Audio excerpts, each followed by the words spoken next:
Greetings to all our Columbian College graduates. Thank you for joining us for this virtual celebration, and congratulations to each of you on a job well done.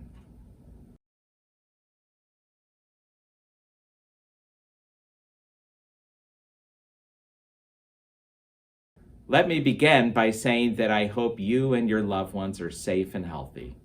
The fallout from COVID-19 has changed our world, but what it has not done is diminish your remarkable academic achievement.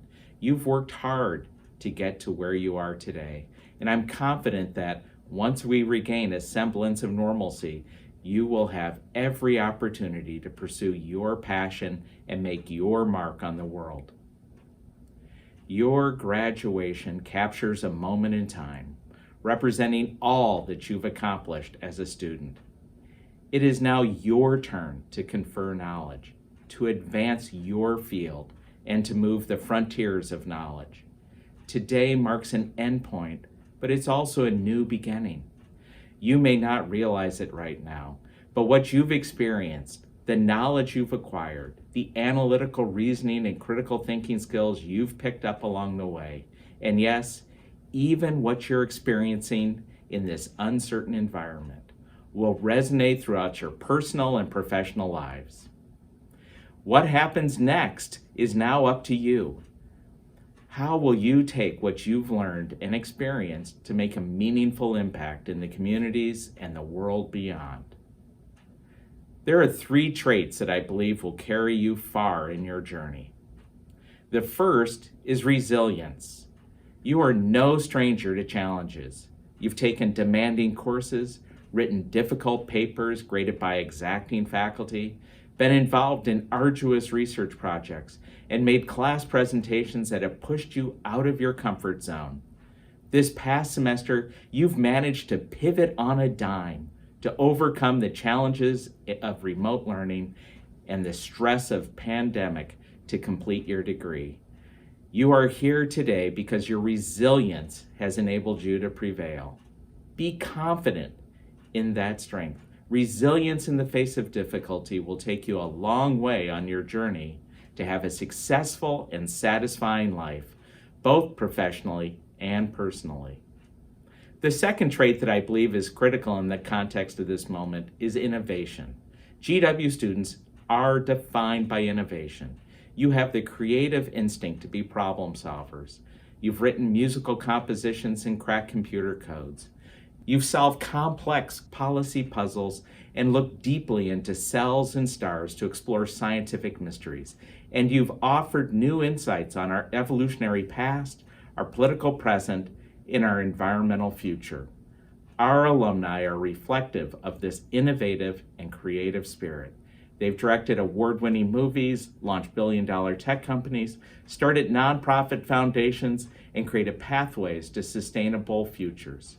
They, like you, chose GW because they wanted to be part of a culturally vibrant, politically active, and diverse community in the heart of the nation's capital.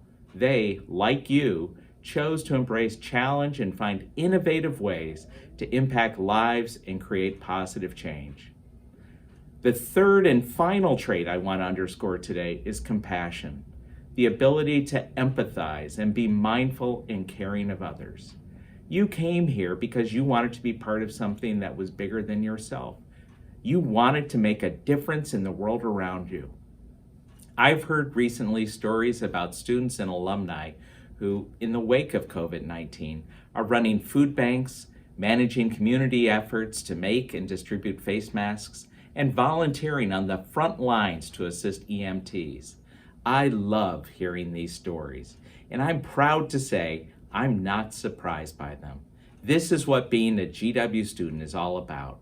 I encourage you to continue caring for the communities in which you live, to help and support others, and to resist the temptation to look inward. Creating and maintaining these meaningful connections within your community will lead to a rewarding life. This health crisis has changed the world you're entering as a graduate, which I'm sure is heavily weighing on you now. But I'm confident that your resilience, creativity, and compassion will carry you through. You will weather this storm, and you will be stronger for it. This is one of those rare moments in our history that requires each of us to go the extra mile, to do more in the way of sacrifice and service, to be the problem solvers, the movers and shakers, the healers, thinkers, and doers. You are smart and innovative, and you are ready to soar and meet the challenges that lay ahead.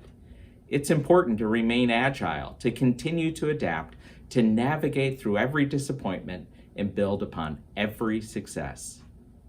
I'm humbled by your talent and passion, and thankful for the part we played in helping you get here. Although you're graduating, your home at Columbian College will always be here for you. Your faculty are here to support you whenever you need us, as will our global network of GW alumni. We look forward to you staying in touch and even paying it forward if you can. In the years ahead, perhaps you'll mentor a student, volunteer to support a project, or give to scholarships that open doors for others to pursue their dreams. Thank you for letting us be a part of your journey. I wish you all the best in the exciting adventure ahead, and I look forward to welcoming you back to campus next year for the on-campus graduation festivities. Congratulations, class of 2020.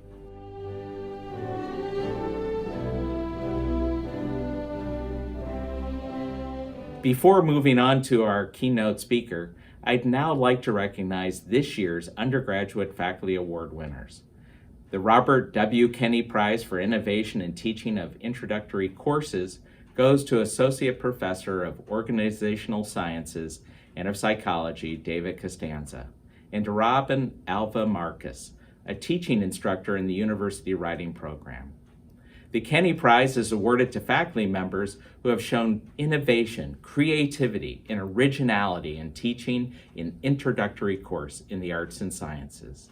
Congratulations, Professors Costanza and Marcus, on this well-deserved recognition. The next award, the Columbian Prize for Teaching and Mentoring Advanced Undergraduate Students, goes to Elizabeth Vaquera, an Associate Professor of Sociology and Director of the Cisneros Hispanic Leadership Institute. The Columbian Prize recognizes excellence in the teaching and mentoring of advanced undergraduate students. Congratulations, Professor Vaquera, on your outstanding work in this area. It is now my privilege to introduce Columbian College alumnus and Distinguished Scholar of Art History, Daniel Weiss. Dr. Weiss currently serves as President and Chief Executive Officer of the Metropolitan Museum of Art in New York. We are thrilled he was able to join us for this special celebration of your achievement.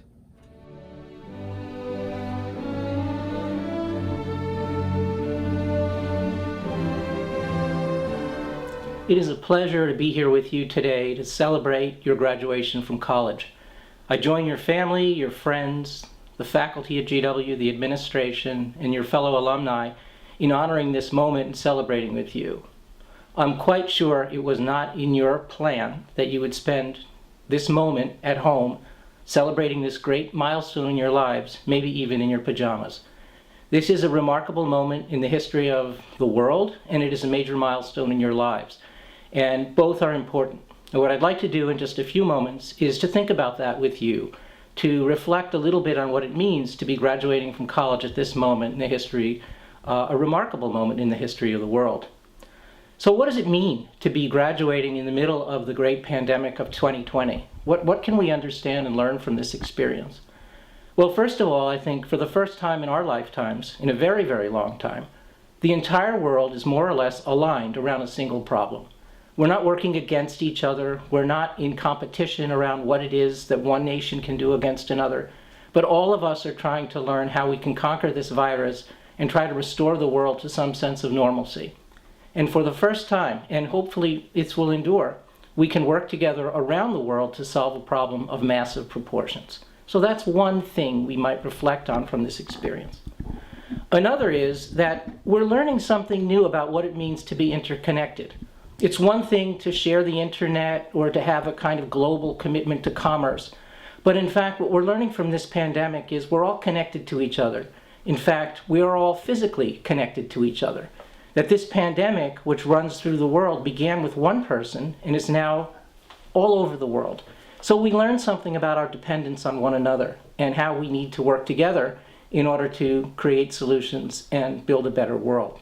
I think that's an important observation. That dependence is absolutely fundamental. Another is, how will we learn in this new environment to live together, to work together as social beings in an environment that will focus on social isolation? We can't be communities in quarantine for a very long time without there being debilitating consequences. So we have to learn how to work through this moment and to build an opportunity to be communities once again, but in an environment where we have to take care for our physical health and for the public safety to be a bit more isolated. This is a creative challenge of significance. And then I think another reason to reflect on this moment is to ask ourselves, as the world is changing, as we face so much disruption and change, is this a moment for us to do better? Is this a moment for the world to look at old problems in new ways? Can we think about how we might ensure the public health at a higher level? How we might cooperate more effectively at a global level? Might we think about the environment in new ways? When the world becomes disrupted, there are opportunities to learn, there are chances that we have to do things better.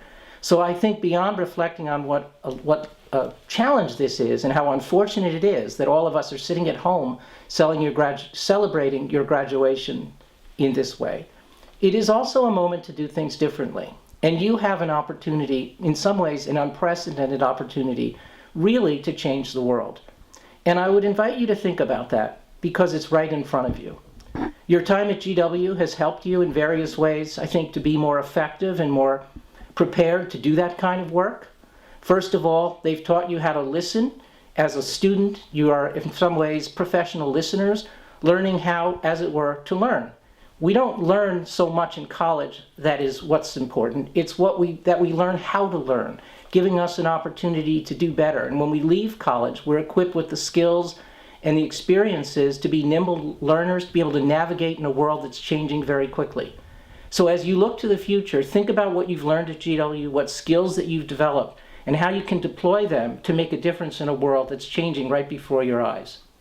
So I want to offer you up that opportunity to celebrate with you this moment and to invite you to do something important in the world in the next few days, weeks, and months. You're beginning a new chapter in your lives. We celebrate with you today. So as soon as you're allowed to leave the house, go out and change the world. Congratulations.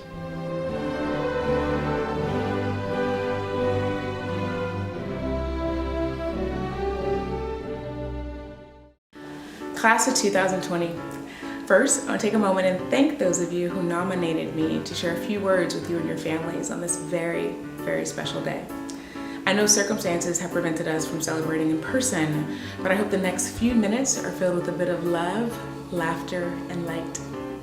Before I begin, I want to take a moment and thank all of the first responders, especially nurses, who are doing so much to keep the rest of us safe.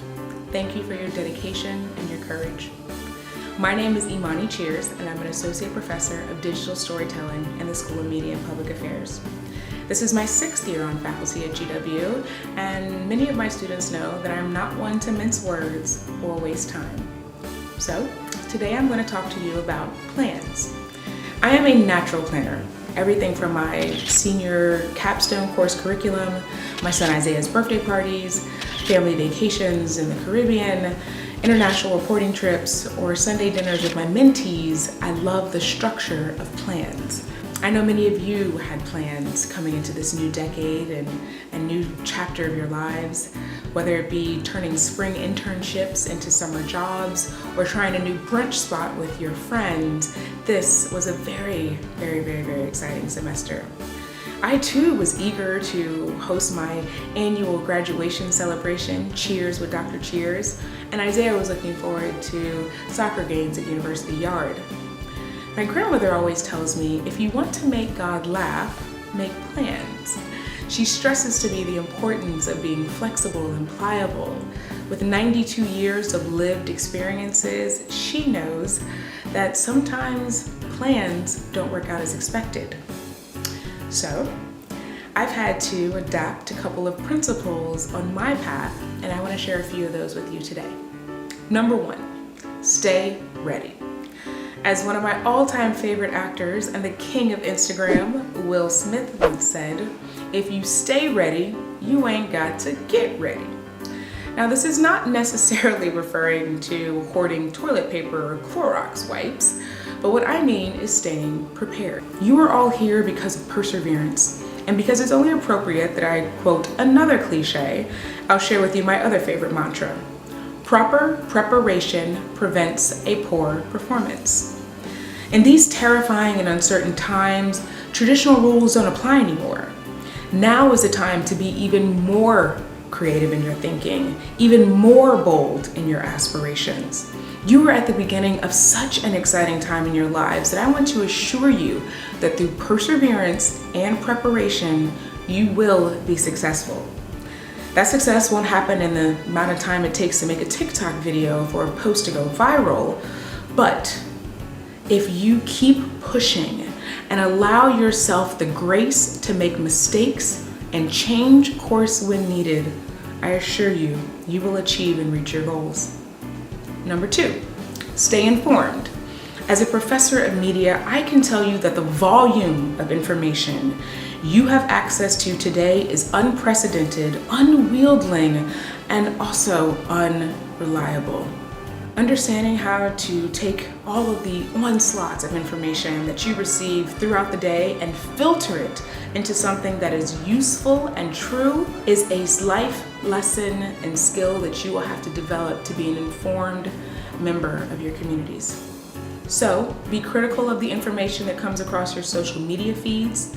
Be intentional about seeking credible and reliable information about everything from global pandemics to national crises and local community-driven stories. And when you encounter misinformation, speak up. Don't be afraid to confront racism or sexism or bigotry amongst friends, families, or communities with love and truth. There is immense power in your perspectives. Number three, stay humble, but don't dim your light. If there's one thing I know that is true, it's that narcissism and an inflated sense of ego can be deadly. Be open to constructive critique and criticism. Be willing to listen and learn from those around you, including your peers. I don't assign group work in my courses, not because I don't want students to work together, but because I believe at this critical training and learning period, it's important that you develop and hone multiple skills so that when you are on a professional team, you can play any part and shine. Do not dim your light to appease others. You are brilliant and beautiful. Be bold. So that's all I have for now. But remember, this is just the beginning, and as my friend Brittany Packnett Cunningham said at the Black History Month keynote, be an accomplice to justice. Stand up and speak out for what you believe in. Remember, make plans, but be pliable. Through perseverance comes power. Congratulations, I can't wait to see your stars shine.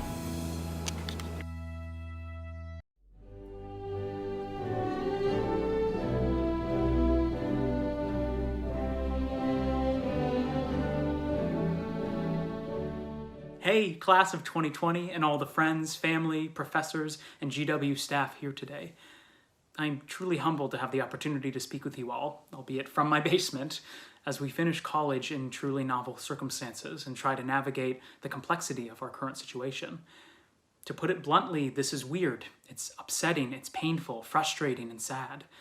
And yet we come together to see each other, although not in person, and to recognize just how much we've done. I'm sure many of you share this, but I have grappled with feeling like I am back in high school while thinking about finishing college and the next realm of life. Thinking about finishing an assignment or worrying about finals while people around the world are suffering in such a profound way has been tough to navigate. But I truly hope you recognize that to finish up school in the midst of a pandemic and to graduate college in and of itself is truly an accomplishment and a testament to your resiliency. We've been given the task of trying to create the space to celebrate our accomplishments while needing to grieve what or who we have lost. It was difficult for me to formulate what exactly I wanted to speak about, for I feel in this moment that we need to have conversations touching upon everything from the nature of work, meritocracy, inequality, how we relate to each other, what it is to live a good or meaningful life. All those cliche graduation topics. But I wanted to talk about what I feel is perhaps most pertinent to where we are together today as a community and society, and that is about hope. Now, this word can seem rather empty and shallow, especially now. It can be used with such regularity so as to reduce it to something that amounts to nothing more than a perhaps naive optimism. What does it mean to maintain hope in a time of overwhelming suffering and pain? What is it to maintain hope when things seem to be crumbling, as though destruction and chaos are overpowering our world? Hope is the never-ending flame of the good. It continues to burn with a passion for the future, with the ideas that carry us forward towards transformation and a more humane, just, peaceful, and compassionate world. It is not necessarily found in things as they are. In fact, immersing ourselves in what is can result in the quick extinguishment of hope. This does not mean we turn away from reality and what it presents. We absolutely cannot embrace ignorance. Hope is the full acknowledgement of despair and injustice, combined with the absolute determination to allow such despair to not have the last word. It is rooted in a faith in our ability to change our world for the better, even if that faith is consistently challenged by how people or nations act. It feeds off the hope that has always pushed us forward, that has always served to push back against those forces which undermine and work against human life and flourishing, maintaining that a better world is possible. Now, maybe this provides you no solace as we shelter in our respective homes during this pandemic. Even this, as odd as it may be, is a privilege that many both around the world and within our country do not have. Maybe it feels like empty words, and I understand that. My own sense of hope has been greatly challenged throughout this time. And yet I strive to consistently come back to community, that which has gotten me to where I am today, and the acts of kindness, compassion, and love that can be found throughout our world. Acts that show that we are not mere spectators of our world, bound to deterministic forces of history, but we are agents within it, who create and forge history to make something new. So let's go forward and do that together.